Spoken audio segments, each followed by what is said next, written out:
नमस्कार बच्चों, आज हम लोग पढ़ेंगे electrophilic substitution reaction. Electrophilic substitution reaction Hindi में इसको कहते हैं इलेक्ट्रॉन्स नहीं प्रतिस्थापन। सबसे पहले हम इसके लिए इलेक्ट्रोफाइल जानेंगे। इलेक्ट्रोफाइल का मतलब होता है इलेक्ट्रॉन लविंग स्पीसीज, मतलब ऐसा स्पीसीज जो इलेक्ट्रॉन के प्रति आकर्षित हो, उसे हम कहते हैं इलेक्ट्रोफाइल। इसका उदाहरण हम लोग देख सकते हैं Cl+, NO2+, और भी इसके उदाहरण हो सकते हैं। सबसे पहले हम एक इलेक्ट्रोफिलिक सब्स्टिट्यूशन रिएक्शन का उदाहरण लेंगे।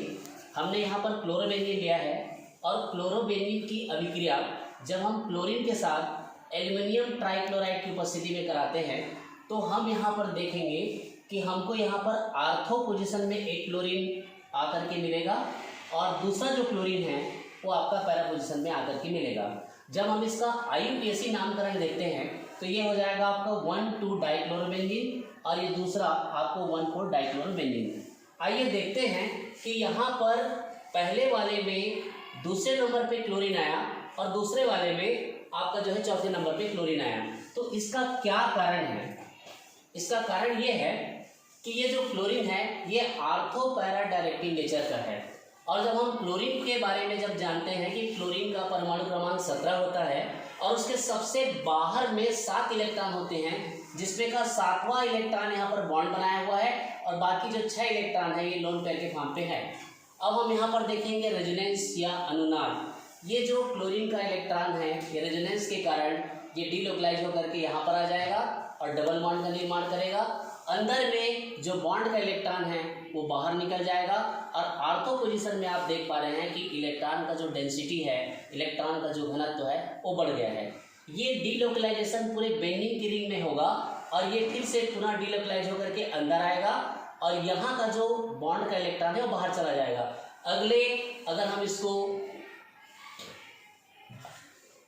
फर्स्ट नंबर दें, इसको सेकेंड नंबर दें और इसको अगर हम लोग थर्ड नंबर दें तो इस प्रकार से आप तीसरे नंबर के स्ट्रक्चर में देख पाएंगे कि फिर से यहाँ पर बॉन्ड का निर्माण हो गया और यहाँ का जो इलेक्ट्रॉन है वो आपका पैरा पोजीशन में चला गया। पैरा पोजीशन में आप क्या देखेंगे कि यहाँ पर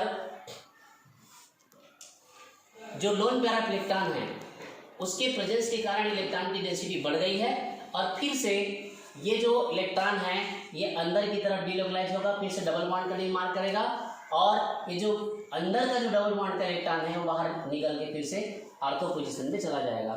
इस प्रकार से हम देखते हैं कि इलेक्ट्रोफिलिक सब्स्टिट्यूशन रिएक्शन में आर्थो और पैरा पोजीशन में इलेक्ट्रॉन की डेंसिटी बढ़ गई है, जिसके कारण आने वाला जो समूह होगा या तो आर्थो में जाएगा या तो पैरा में जाएगा।